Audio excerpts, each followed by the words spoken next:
자, 오늘 본문의 제목을 우리 같이 한번 읽어보겠습니다. 시작. 네, 우리 하나님의 기이한 도우심이란 제목으로 말씀 증거하도록 하겠습니다. 제가 하루는 성경을 읽다가 제 시선이 고정된 적이 있습니다. 보통 성경을 읽을 때는 여러분도 마찬가지겠지만 잔잔한 감동이 오잖아요. 하나님의 은혜라고 우리가 표현하는 잔잔한 감동이 옵니다. 아니면 때로는 깨달음에 성경에서 깨달아지는 것을 인해서 마음이 풍성해지는 것을 느낄 때가 있습니다. 근데 하루는 좀 달랐습니다. 물론 항상 그렇다라 말하고 싶지만 그렇지가 않아요. 저도 성경을 의무감에 읽을 때도 사실 조금은 있고요. 그런데 제가 성경을 읽을 때 습관이 하나 있습니다. 저 나름의 거룩한 습관이라고 생각하는데 그게 뭐냐면 성경에 등장하는 인물 내지는 성경에서 하나님 역사하시는 상황을 바라보면서 하나님 저에게도 그대로 될 줄 믿습니다 라는 고백을 마음속으로 하면서 늘 성경을 읽습니다. 하나님이 베푸신 은혜들이 나타나면 하나님 동일하게 저의 삶 속에서도 그렇게 되기를 간절히 소망합니다 라고 말씀을 읽어 나갑니다. 근데 하루는요, 성경을 읽는 중에 큰 감동이 밀려왔습니다. 여러분도 그런 경험 있죠? 성경을 읽다가 머리씨 팍 쓰는 거예요. 네, 팍 쓰는 거예요. 경험 있죠? 네, 고개를 끄덕이신 분들은 네, 축복합니다. 사실 그 정도는 아니지만 저에게 있어서요, 어쩌면 글쎄요, 정확한 기록인지는 모르겠지만 한 2번 정도 있지 않았나 생각이 듭니다. 첫 번째는 이전에도 한번 제가 설교 중에 한번 이렇게 간증을 한 적이 있어요. 제가 22살 때 제가 이제 인도에서 있었던 하나님께서 저에게 그때 말씀 묵상 중에 찾아오셔갖고 너무 크게 찾아온 거예요. 너무 강력하게 찾아와서 제가 두렵다라는 표현을 썼습니다. 성경을 읽는 게 너무 두려운 거예요.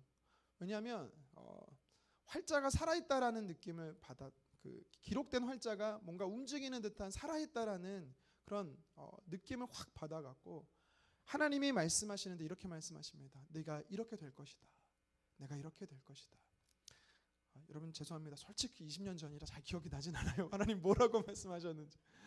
근데 분명히 제가 그때 지금의 그 감동을 깨달은 것은 뭐냐면 하나님 이렇게 될 것이다 라는 거였습니다. 그때는요 잘 몰랐어요. 하나님 어떻게 하실지 어떻게 일하실지 그냥 막연한 기대감 정도였지 어떻게 하실지는 몰랐습니다. 또 조금의 의심은 좀 있었습니다. 과연 그게 될까? 과연 그렇게 하실까? 그런데 지금에서 돌이켜 보면요, 하나님은요 많은 부분에서 그렇게 일하셨습니다.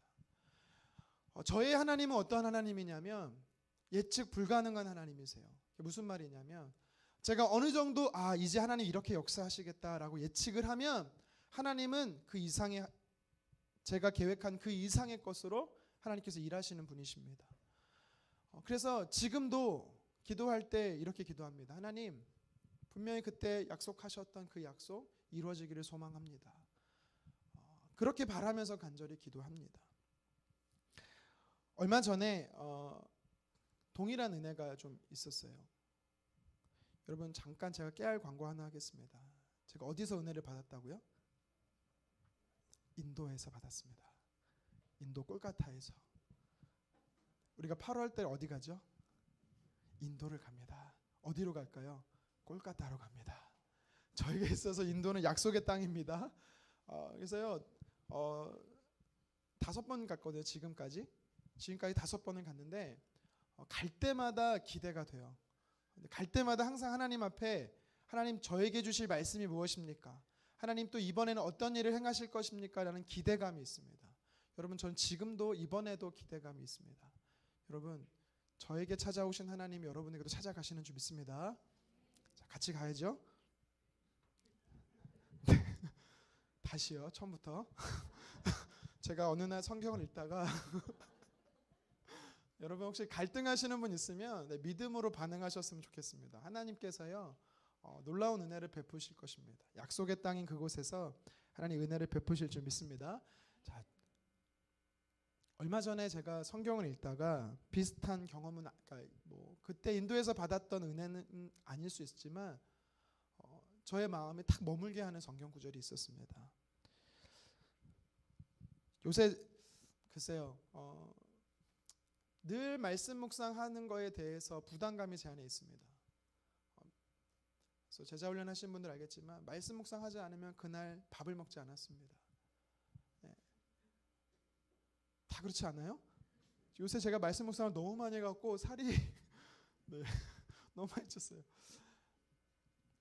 요새는 이런저런 핑계로 말씀 묵상을 참 못할 때가 많은데 예전에는 말씀을 한번 묵상하면 그냥 그 말씀 안에 머무는 게 너무 좋은 거예요. 아침을 먹고 나서 그 말씀을 가지고 묵상하기 시작하면 어느 순간 점심이 돼서 다시 밥을 먹으라는 거예요. 저희 어머니께서 그렇게 말씀하실 정도로 그냥 말씀 안에 머무는 게 너무 좋았었던 적이 있습니다. 그런데 지금은요, 이런저런 핑계를 대면서 우선순위 문제지요. 말씀에 이렇게 깊이 있게 묵상하는 경우가 사실 설교를 준비할 때 외에는 이렇게 많지 않은 것 같습니다. 그런데 얼마 전에 이 말씀이 제 안에 꽂혀버린 거예요. 제 안에 강력하게 찾아온 것입니다. 그 말씀이 어디냐면 오늘 우리가 읽었던 말씀이었습니다. 여러분 본문을 다시 한번 15절 말씀만 좀 읽어봤으면 좋겠어요. 15절 같이 한번 읽어보도록 하겠습니다. 시작. 또 예루살렘에서 재주 있는 사람들에게 무기를 고안하게 하여 망대와 성곽 위에 두어 화살과 큰 돌을 쏘고 던지게 하였으니 그의 이름이 멀리 퍼짐은 기이한 도우심을 얻어 강성하여짐이었더라. 아멘. 여러분 15절 하반절에 이런 표현이 나옵니다. 무슨 표현입니까? 네, 성경을 좀 다시 한번 자막 보여주시겠어요? 기이한 도우심. 기이한 도우심. 여러분 기이한 도우심, 발음도 좀 어렵네요. 기이한 도우심. 여러분 이 도우심에 여러분들 마음이 어떠세요? 네, 별로 그냥 덤덤하십니까? 저는 이 말씀이 읽다가 분명히 처음 읽은 말씀은 아님에도 불구하고 이 말씀을 읽다가 이 말씀 앞에 머물게 되었습니다. 여기서 말하는 기이하다라는 뜻이 있어요. 이 히브리어로 히플리라는 단어인데 훌륭한, 위대한이라는 뜻이 있습니다. 또 영어로 여러분 혹시 마블러스라는 마블 영화사 알죠? 마블러스라는 단어가 있는데요. 신기하고 기묘하고 놀랍다라는 뜻입니다. 하나님께서요 사람으로서는 도저히 이해할 수 없는 도우심이란 단어가 바로 이 기이한 도우심입니다. 한 사람에게 하나님이 은혜를 베푸시는데 초자연적으로 베푸시는 은혜가 바로 이 단어가 기이한 도우심이라는 단어입니다. 제가 요새 고민하는 게 한 가지 있습니다. 제 문제일 수도 있고 교회의 문제일 수도 있고 아직 제가 제 아내랑 저희 어머니한테만 말씀드리고 아직 어떻게 될지는 잘 모르겠는데 제가 성도님들을 위해서 기도하면서 요새 느끼는 게 한 가지 있습니다. 저의 영적인 상태일 수도 있어요. 뭐였냐면 뭔가 막혀있다라는 겁니다. 막혀있다. 잘 지내시다가도 갑자기 건강에 적신호가 오신 분도 계시고 잘 다니던 직장도 그만두시는 분도 계시고 하던 사업을 접어야 하시는 분도 계시고 뭔가 새로운 일을 시작하지만 마치 쫓겨서 해야 되는 것 같은 느낌을 받는 분도 계시고 그래서 제가 결단한 게 뭐냐면 기이한 은혜가 필요하다. 하나님의 기이한 은혜가 필요하다. 학교적인 문제도 있습니다. 물론. 그래서 제가 내린 결단은 금식을 해야겠다. 네, 전 요요가 너무 자라서요. 며칠만 금식해서 쏙 빠졌다가 아무것도 안 먹었거든요. 아무것도 안 먹고 그냥 죽만 먹었는데 살이 다시 붙어요. 기이한 일입니다. 놀라운 은혜죠. 네. 제가 보통 이제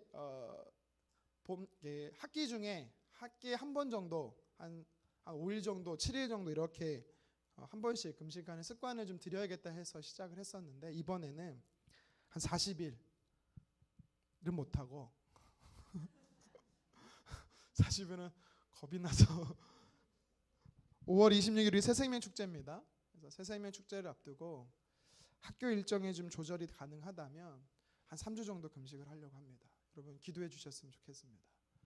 네, 죽진 않겠죠. 40일 금식한 분 계시거든요, 이 중에. 네, 그러니까 좀 창피합니다. 이렇게 말하기가. 말을 해야 실천할 것 같아서 제가 선포한 겁니다, 여러분. 안 하면 안 할 것 같. 선포하지 않으면 못할 것 같아서 제가 선포하는 겁니다. 그런데 이런 결단을 가지고 있을 때 이 말씀이 제 눈에 확 들어온 겁니다. 하나님의 기이한 도우심이 있다라는 겁니다. 초자연적인 역사가 우리 삶 안에 있다라는 것입니다. 예상하지 못하는 놀라운 은혜가 하나님의 내 삶에 있다라는 것입니다. 여러분 삶 안에도 오늘 이 기이한 은혜가 있기를 간절히 소망합니다. 우리가 나쁜 습관이 한 가지 있어요. 성경을 보면서 나쁜 습관이 있어요. 뭐냐면 이런 은혜는 내 삶에는 없을 거야. 이런 은혜는 내 삶에 역사하지 못할 거야 라고 생각합니다. 왜 그렇게 생각하는지 아세요? 여러분들이 자꾸 내 자신을 바라보기 때문입니다. 오늘 성경은요, 이 기이한 은혜를 베푸신 분이 누구냐라고 이야기를 하고 있습니다. 이 놀라운 은혜를 베푸시는 분이 누구냐라고 오늘 명확하게 정확하게 이야기하고 있습니다. 바로 하나님이십니다. 오늘 그래서요, 이 말씀의 제 안에 딱 들어오고 나서 제가 그 순간 그 말씀을 찾아보기 시작했습니다. 그 말씀 묵상하기 시작했어요. 도대체 이 기이한 은혜를 받은 사람이 누군가? 분명히 1절부터 성경을 읽어나가기 시작해갖고 15절에 기이한 은혜에 꽂혔는데 누군지 기억이 안 나는 거예요. 성경을 읽었는데도 불구하고 다시 찾았습니다. 오늘 이 기이한 은혜를 받은 사람이 누굽니까? 1절 말씀 다시 한번, 여러분도 기억 안 나시죠? 똑같아요 저랑. 우리 1절 말씀을 다시 한번 읽어보도록 하겠습니다. 시작. 유다 온 백성이 나아가 16세 된 우시야를 세워 그의 아버지 아마샤를 대신하여 왕으로 삼으니. 아멘. 바로 우시야였습니다. 우시야가 누구냐면, 우시야 왕이 누구냐면 이스라엘 남유다 이스라엘의 10번째 왕이었습니다. 그가 16세의 왕이 됐다라고 해요. 무려 3절에 보니까 무려 52년을 왕으로 통치합니다. 역사에 보면은요, 가장 오랫동안 통치했던 사람이 누구냐면 므낫세예요. 55년을 통치했습니다. 그 다음으로 가장 오랜 기간을 통치한 사람이 바로 이 우시야입니다. 여러분, 근데 이 우시야에게 하나님께서요, 기이한 은혜를 베푸십니다. 기이한 은혜가 무엇인가? 5절 말씀 다 같이 한번 읽어보도록 하겠습니다. 시작. 하나님의 묵시를 밝히 하는 스가랴가 사는 날에 하나님을 찾아갔고 그가 여호와를 찾을 동안에는 하나님이 형통하게 하셨더라. 아멘. 하나님의 기이한 은혜가 오늘 5절 하반절에 나타납니다. 그 은혜가 무엇입니까? 형통하다라는 것입니다. 형통. 여러분, 형통이란 단어의 원래 의미가 무엇이냐면, 물론 번영하고 번성하다는 뜻도 있습니다. 번영하고 번성하는 게 형통한 것입니다. 그런데 이 단어의 히브리의 단어가 뭐냐면 돌진하다가 있습니다. 돌진하다. 여러분, 돌진할 때는요, 세찬 기세로 달려가게 하는 것입니다. 힘차게 달려가려면요, 앞에 장애물이 있으면 될까요, 안 될까요? 안 된다라는 겁니다. 무슨 뜻이에요? 하나님께서 기이한 은혜를 베푸셔서 내 삶의 앞에 있는 그 장애물들을 제거해 주신다라는 겁니다. 이게 바로 형통의 은혜입니다. 또 있습니다. 형통의 은혜가 무엇입니까? 형통의 은혜는요, 직진하다는 직진하다라는 뜻이 있습니다. 돌진하다는 뜻뿐만 아니라 직진하다가 있습니다. 꼬불꼬불하게, 좁은 길을 꼬불꼬불하게 다닌다는 뜻이 아니라 큰 대로가 내 앞에 뻥 뚫려 있어갖고 마치 고속도로를 쌩 달리는 자동차처럼 우리의 삶이 하나님의 도우시는 놀라운 은혜로 인하여서 대로를 달리듯이 힘차게 달릴 수 있는 은혜를 베풀어 주신다라는 것입니다. 여러분, 이것이 바로 오늘 성경에서 우시야 왕에게 하나님이 허락하신 기이한 은혜, 하나님의 기이한 도우심, 형통한 삶이었던 것입니다. 여러분, 이 은혜가 저와 여러분의 삶에 있기를 간절히 소망합니다. 구체적으로 우리 6절부터 15절에 보면은 하나님께서 얼마나 이 우시야의 삶을 통해서 이 기이한 은혜, 형통한 삶을 베풀으셨는가에 대해서 자세하게 기록되어 있습니다. 다 걸어놓을 수는 없고 간단하게 말씀드리면 6절에서 8절에 보니까 점점 강성해진 겁니다. 점점 강성해지더라. 당시에 이 남유다 땅의 사이즈는요, 우리나라의 한 도도 안 됩니다. 강원도보다 작아요. 그런데 어떤 일이 벌어지냐면 그 주변에 있는 모든 나라들이 조공을 바치고 그 나라의 모든 땅들을 쳐서 정복하게 하는 하나님의 은혜를 베풀어 주십니다. 외형적으로 확장을 허락해 주시는 겁니다. 9절부터 13절에 보니까 어떤 은혜를 하나님께서 이 우시야를 통해서 보여주시냐면 성벽이 견고하게 세워졌다라고 이야기합니다. 망대를 세웠다라고 이야기합니다. 이게 무슨 뜻이냐면, 아까는 첫 번째는 외형적인 것에 확장을 하나님께서 외연을 확장시켰다면, 하나님께서요, 이 내가 안쪽에 이 국력을 막강하게 튼실하게 세워주셨다라는 것을 이야기하고 있는 것입니다. 마지막으로 14절과 15절에 보면 오늘날의 이 국방연구소와 같은 기구를 설치해서 최첨단 무기를 개발하고 있었던 하나님께서 그런 은혜를 베풀어 주신 겁니다. 정치면 정치, 경제면 경제, 또 군사력이면 군사력, 어느 것 모든 영역에서 하나님께서요 형통케 하신 은혜를 이 우시야 왕을 통해 베푸신 겁니다. 직진할 수 있도록, 돌진할 수 있도록 삶의 모든 장애물, 인생의 장애물, 나라의 장애물들 하나님 다 제거해 주신 것입니다. 좁은 길로 다니는 것이 아니라 꾸불꾸불한 인생으로 왔다 갔다 그렇게 사는 것이 아니라 대로를 향해서 하나님께서 직진할 수 있도록 달릴 수 있도록 은혜를 베풀어 주신 것입니다. 여러분 어떻게 이런 하나님이 형통한 삶, 기이한 은혜를, 기이한 도우심을 우시야 왕은 누릴 수 있었을까요? 저와 여러분들도 이 우시야 왕이 누렸던 이 은혜를 함께 소유하기를 주님의 이름으로 축원합니다. 자, 몇 가지만 살펴보겠습니다. 어떻게 우리가 그 은혜를 누릴 수 있는가? 첫 번째는 하나님의 말씀이 우리의 삶의 기준이 되면 가능한 것입니다. 우리 한번 같이 읽어보겠습니다. 시작. 말씀이 삶의 기준이 되게 하라. 아멘. 자, 본문 4절 말씀입니다. 읽겠습니다. 우시야가 그의 아버지 아마샤의 모든 행위대로 여호와 보시기에 어떻게 행했더라? 정직하게 행하며. 아멘. 그렇습니다. 여러분 정직은요 우리의 일상의 삶에도 중요한 덕목입니다. 영국의 속담에 이런 것이 있습니다. 하루를 행복하게 살고 싶으면 머리를 해라. 네, 여러분 보통 여자분들이 언제 머리 하죠? 남자는 아무 생각 없이 그냥 머리가 길다 그러면 한 달에 한 번 이발해요. 여성분들은 언제 이발이 아니죠? 네, 네, 펌을 하시죠? 네, 파마를 네, 기분 전환하려고. 그렇죠? 보통 그렇습니다. 영국 속담에 똑같은 게 있습니다. 자, 일주일을 행복하려면 영국 속담에 뭘 하라고 말하는지 알아요? 결혼을 해라. 네, 일주일 네, 결혼은요. 결혼하면 영국 속담에는 일주일밖에 행복하지 못합니다. 네, 여러분. 하지만 저는 14년 차인데 지금도 행복합니다. 네, 믿는 대로 되는 거예요. 믿는 대로. 네, 저만 행복한지는 모르겠지만 네, 저는요 저를 건들지 않고 우리 가족이 4명이 저쪽에 있는 게 너무 행복해요. 네, 저는 작은 방에서 설교를 준비하고 떠들고 있건 뭐 엄마한테 혼나고 있건 저쪽에 있는 게 너무 행복해요. 저한테 오지 않는 것. 네, 행복합니다. 네, 결혼은 행복한 거예요. 자, 한 달을 행복하고 싶으면 차를 사라라고 말합니다.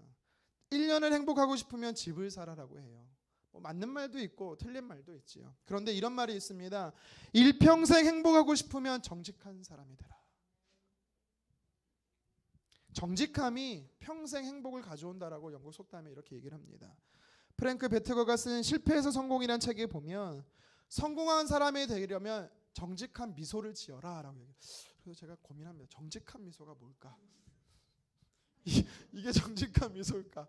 도대체 정직한 미소가 뭔지는 모르겠습니다.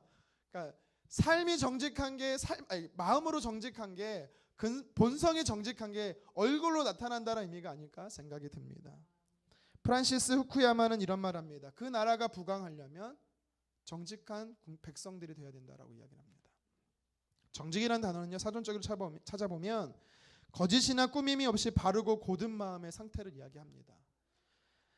우시야는요 많은 백성들이 볼 때 52년간 다스릴 때 정직한 왕으로 인정받았습니다.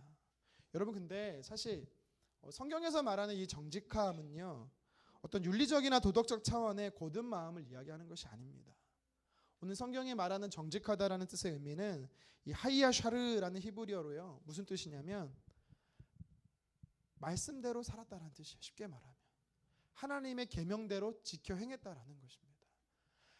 하나님 보시기에 정직한 자가 누굽니까? 말씀에 기록된 대로 사는 사람이 정직한 자입니다. 여러분 정직한 자이십니까? 하나님의 말씀대로 살아가면 우리는 정직한 자인 것입니다. 어제 헌법재판소에서 이 낙태에 대한 판결이 나왔죠. 위헌이 나왔습니다.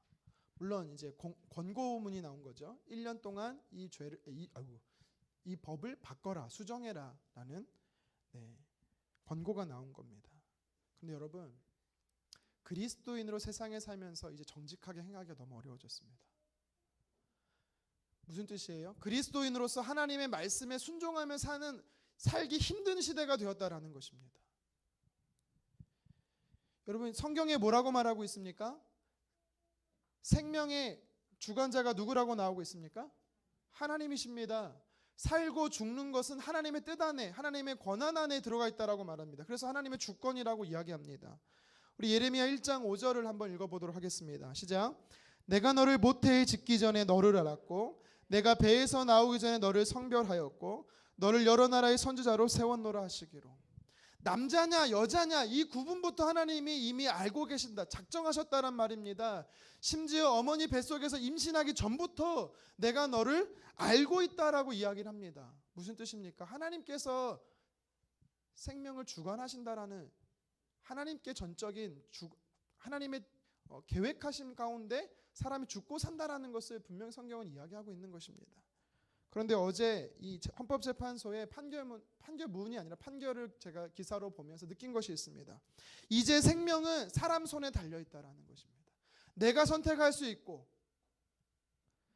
여러분 이렇게 이제는 우리가 하나님의 법과 세상의 법이 대치되고 있습니다. 여러분, 인권이란 미명 아래 성소수자의 문제, 동성애의 문제, 저는요 사람을 미워하자는 뜻이 아닙니다. 무슨 의미인지 이해되시죠? 사람을 미워하자는 뜻이 아니라 죄를 미워하자는 뜻입니다. 하지만 하나님의 말씀은, 하나님의 법은 그것이 틀렸다라고 얘기하는데 세상은 맞다라고 얘기합니다. 여러분 어떻게 사시겠습니까? 정직하게 사시겠습니까? 하나님의 법이 세상에서 통하지 않는 시대가 점점 되어가고 있습니다. 여러분 이럴수록 우리는요 정직하게 살아야 합니다. 하나님께서는요 하나님 말씀에 순종하는 자를 통해서 하나님께서는 기이한 은혜를, 기이한 도우심을 허락하신다라고 분명히 말씀하고 있습니다. 놀라운 은혜, 기적이라고 말하는 초자연적인 은혜가 하나님의 말씀이 세상의 법보다 우선된 사람에게 하나님께서 역사하신다라는 것입니다. 시편 84편 11절 한번 읽겠습니다. 시작. 여호와 하나님은 정직하게 행하는 자에게 좋은 것을 아끼지 아니하실 것임이니이다. 아멘. 무슨 뜻입니까? 세상의 법보다 하나님의 법, 하나님의 말씀대로 살아가는 자에게 하나님께서는 아끼지 않고 은혜를 베풀어 주신다라는 것입니다. 계속해서 잠언 15장 8절 읽겠습니다. 악인의 제사는 여호와께서 미워하셔도 정직한 자의 기도는 그가 기뻐하시느니라. 하나님의 말씀에 순종하고 하나님의 말씀을 붙잡고 기도하는 자에게 하나님께서요 응답하신다라는 것입니다. 하나만 더 읽겠습니다. 잠언 14장 11절입니다. 악한 자의 집은 망하겠고 정직한 자의 장막은 흥하리라. 아멘. 하나님의 말씀의 삶의 기준이 되고 하나님의 말씀대로 살아가기로 작정하는 자들에게는 하나님께서 그의 가정을 지켜주신다라고 말합니다. 하나님께서 그의 일터를 지켜주신다라고 말합니다. 흥하게 하신다라는 것입니다. 하나님께서요 정직한 자를 기뻐하십니다. 하나님의 말씀대로 살기로 작정하는 자를 기뻐하신다라는 것입니다. 하나님이 형통하게 하시는 비결, 하나님이 내 삶을 형통하게 하시는 비결이 있어요. 그것이 무엇입니까? 말씀 안에 머무는 거예요. 말씀대로 사는 것입니다. 우리 한번 옆 사람과 이렇게 고백합시다. 정직합시다. 윤리적인 정직함도 있지만 하나님의 말씀대로 살아가는 정직함이 우리에게 필요한 것입니다. 하나님께서는요 우시야 왕에게 기이한 도움을 주셨어요. 바로 이 정직함입니다. 하나님의 말씀의 삶의 기준이 되게 한 것입니다. 여러분 하나님은요 우리를 다 사랑하세요. 믿으십니까? 하나님 다 사랑하세요. 사랑하지 않는 사람 없습니다. 세상을 이처럼 사랑하십니다. 하지만 여러분 사랑하는 것과 하나님의 기이한 은혜를 받는 건 다릅니다. 하나님은 다 사랑하십니다. 하나님은 우리 어린아이부터 장년까지 다 사랑하십니다. 하지만 하나님은 은혜 베풀 자에게 은혜를 베푸십니다. 말씀의 삶으로 살아내기로 작정하는 자에게 하나님 은혜를 베푸신다라는 것입니다. 미국의 16대 대통령이 있습니다. 아브라함 링컨이죠. 그의 어머니가 링컨에게 마지막 유언을 한 가지 했어요. 그 유언이 무엇인지 아십니까? 성경을 붙들어라. 성경을 붙들라는 것입니다. 성경을 붙들어라. 링컨아, 이 성경 속에는 부자가 되는 비결이 있다. 이 성경 속에는 정치를 잘하는 비결이 있고 바르게 사는 비결이 다 들어있다. 성경을 붙들어라. 여러분 링컨은요 공격을 한 번도 받아보지 않았어요. 학벌이 무입니다. 무. 제가 학교에서 이번 주 체프를 드리면서 링컨이 학벌이 어떻게 될까 했더니 초졸이요 그러는데 네, 아닙니다. 학교도 못 들어갔어요. 그의 인생에서 그는 삶의 컴플렉스도 참 많고 그의 인생에서 가진 건 아무것도 없습니다. 하지만 그가 끝까지 붙잡았던 것이 무엇이냐면 하나님의 말씀이었습니다. 하나님의 말씀이 나를 이끌어 가신다라는 그 믿음을 가지고 그는요 끝까지 살아냈습니다. 여호수아 1장 8절에 하나님께서 우리에게 형통하게 하시는 비결을 주십니다. 같이 한번 읽겠습니다. 이 율법책을 내 입에서 떠나지 말게 하며 주야로 그것을 묵상하여 그 안에 기록된 대로 다 지켜 행하라. 그리하면 내 길이 평탄하게 될 것이요 내가 형통하리라. 아멘. 형통의 비결이 무엇입니까? 율법책에서 내 입을 떠나지 말게 하고 주야로 묵상하고 그것을 지켜 행하면, 말씀을 대로 살아가기 시작하면 형통하게 한다는 것입니다. 직진하게 하신다는 것입니다. 돌진하게 하신다는 것입니다. 여러분 100마디 하는 것보다 한 번 하나님 말씀을 따라 순종하는 게 더 영향력이 있습니다. 여러분 하나님께서 쓰시는 비결 분명히 있습니다. 말씀을 붙잡고 말씀대로 살아가는 것입니다. 우리 중에는요 백설공주가 너무 많아요. 갑자기 생뚱맞게 웬 백설공주? 네, 백설공주가 너무 많아요. 여러분 운을 한번 띄워주십시오. 100 한번 띄워주세요. 백방으로 설치고 다니는 공포의 주둥아리. 백방으로 설치는 공포의 주둥아리가 너무 많아요. 우리 중에. 야 하나님 말씀은 이래, 야 하나님 말씀은 저래, 야 이렇게 하면 안 돼, 이렇게 해야 돼. 여러분 다 할 수 있는 말이에요. 야 이렇게 살면 된다더라. 말만 번지르 하면 뭐합니까? 하나님께서는 오늘 우리에게 도전하신 게 무엇이에요? 말씀을 기억하고 그 말씀을 말하라라고 하지 않았습니다. 말씀을 기억하고 말했다라면 그대로 살아라라고 주님께서 우리에게 도전한 것입니다. 우리가 요새 새벽마다 산상수훈을 묵상하고 있습니다. 예수님께서 산상수훈을 우리에게 주신 목적이 뭐예요? 결론이 뭡니까? 반석 위에 세워진 집, 말씀에 순종하여 살아가는 사람이 비바람의 창수가 와도 무너지지 않는다라고 이야기하는 게 산상수훈의 결론이에요. 말만 번지르르 하지 말고 바리새인과 사두개인처럼 아는 거로만 그치지 말고 하나님의 말씀이 있다면 그 말씀대로 살아내라라는 것입니다.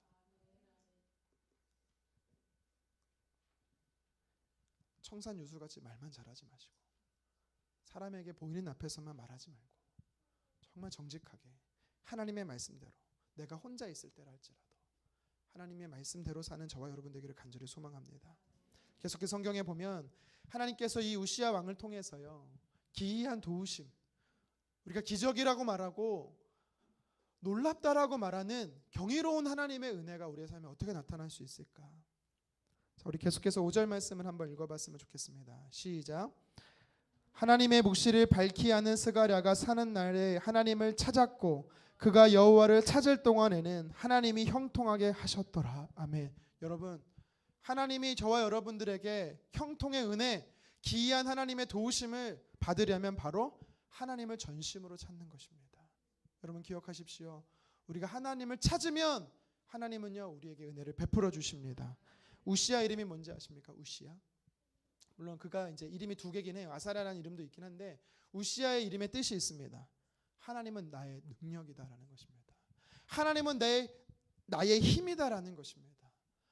우시야가 의지했던 것은 사람도 아니었습니다. 우시야가 의지했던 것은 그의 군사력도 아니었습니다. 우시야가 의지했던 그의 왕이라는 권세도 아니었습니다.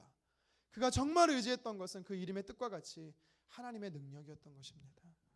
시편 120편 1, 2절에 성경 시편 기자가 말합니다. 우리 같이 읽겠습니다. 내가 산을 향하여 눈을 들리라. 나의 도움이 어디서 올까?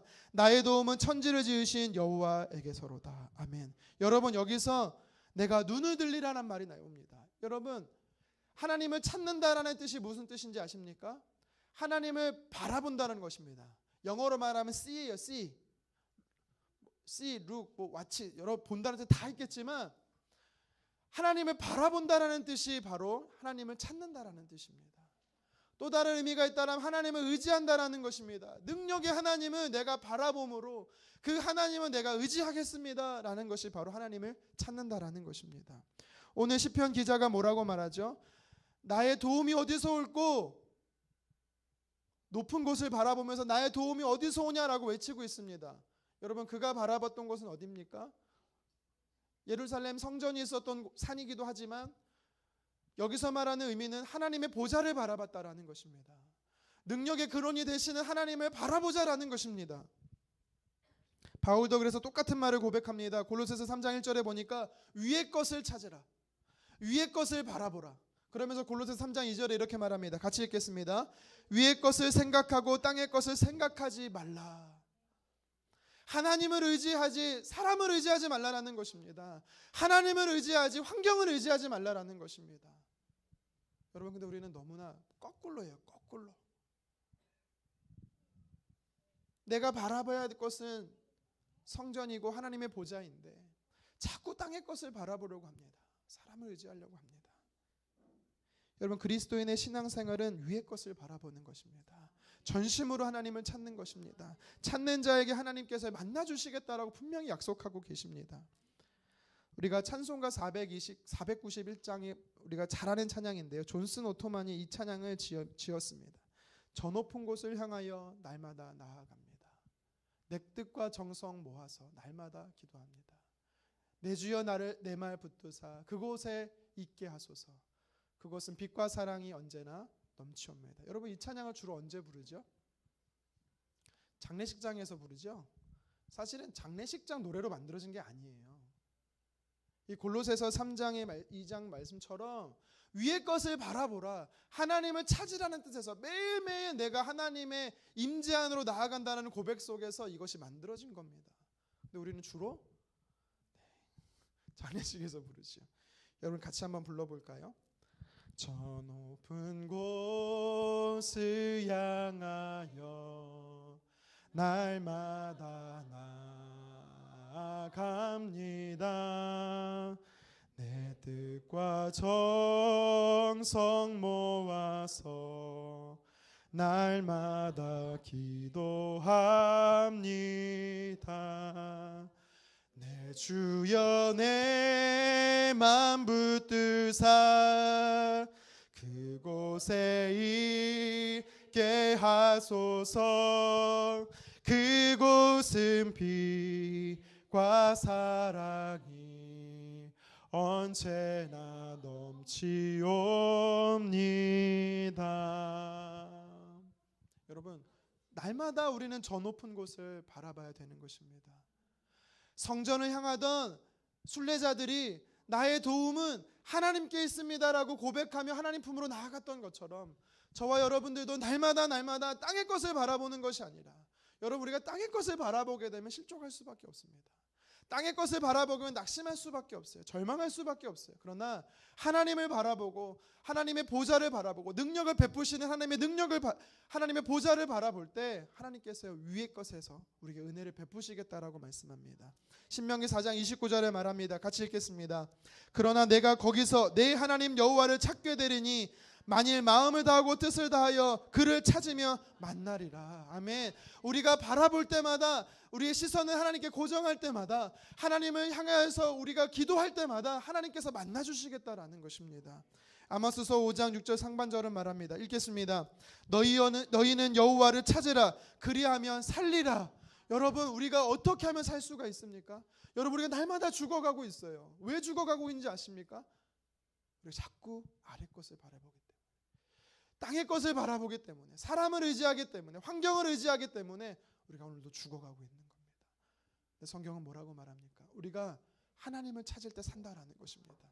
우리가 진짜 하나님의 베푸시는 은혜, 기이한 하나님의 도우심은요, 하나님의 보좌를 바라볼 때 우리가 그러면 날마다 살 수 있다라는 것입니다. 한 청년이 있었습니다. 어머니의 신앙생활을 반대하는 자였어요. 배우지 못한 어머니가 너무 무식하다 생각했습니다. 그 무식한 어머니가 성경대로 하면 된다, 성경 말씀에 순종하면 된다 늘 가르치는 게 그는요 너무 싫었습니다. 교회 가서 기도하면 하나님이 고쳐주신다라고 해서 너무 싫었습니다. 불만이었던 거죠. 이 청년이 나라의 부름을 받아 군대에 가게 됐습니다. 어머니가 이 청년에 이렇게 말합니다. 혹여라도 문제가 생기면, 혹시라도 전쟁 중이라는 걸 제가 말씀 안 드렸네요. 전쟁 중에 너가 전선에 그 필드에 들어가게 되면 마지막으로 너희가 위기의 순간이 되면 하나님을 찾아라. 암담하고 힘들고 어려운 환경 속에 너는 위를 바라봐라 라고 이야기했습니다. 어머니의 말을 한 귀로 듣는 둥 마는 둥 흘려버리고 그는요 전쟁터로 나아갔습니다. 잘난 아들이 그만 전쟁에서 작전 중에 퇴각하다 낙오자가 되어버렸습니다. 길을 잃어버려서 깊숙한 곳에 혼자 들어가게 됐습니다. 앞이 캄캄했습니다. 별 수단이 없었습니다. 연락할 수 있는 방법도 없었습니다. 그런데요 바로 적진에 놓여져 버린 것입니다. 그 젊은이가 너무나 마음이 무너져서 이제는 죽었다 생각하고 막 허탈하게 울고 있었습니다. 그 순간 마지막 순간에 어머니가 나에게 했던 그 이야기가 뇌리에 스쳐 지나가는 것입니다. 전선에서 암담하고 힘들고 감당하기 어려운 지경에 빠지거든 저 위를 바라봐라. 그때 젊은이는요 일생 처음으로 가장 진솔하고 가장 솔직하게 하늘의 위를 바라보며 하나님 앞에 기도하기 시작합니다.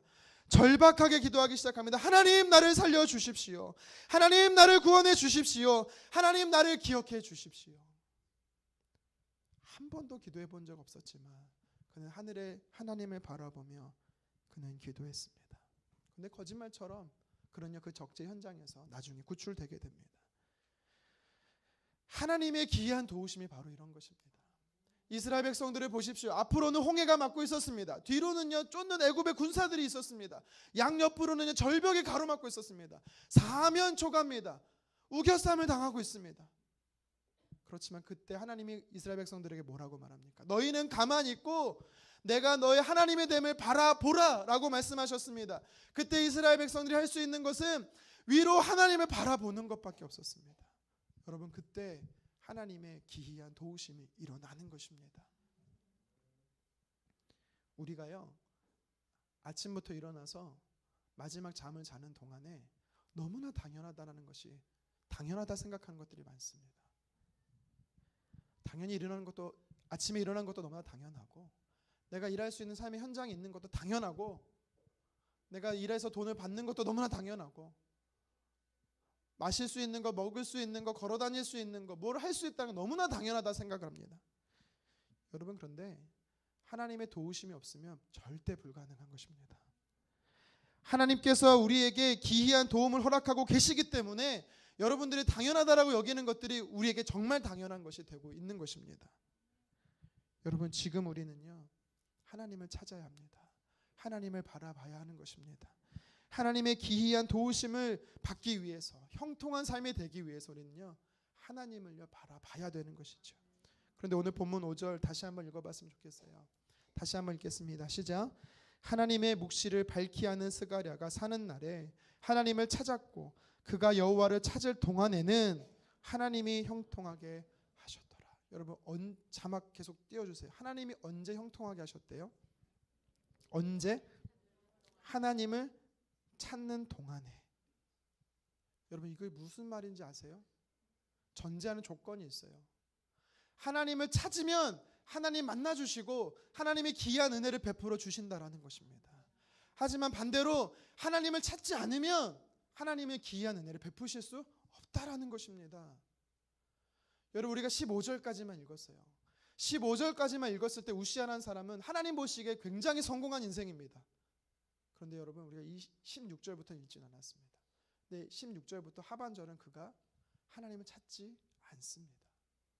52년 통치 기간 중에 마지막 2년을 그가 교만해졌어요. 하나님을 찾지 않아요.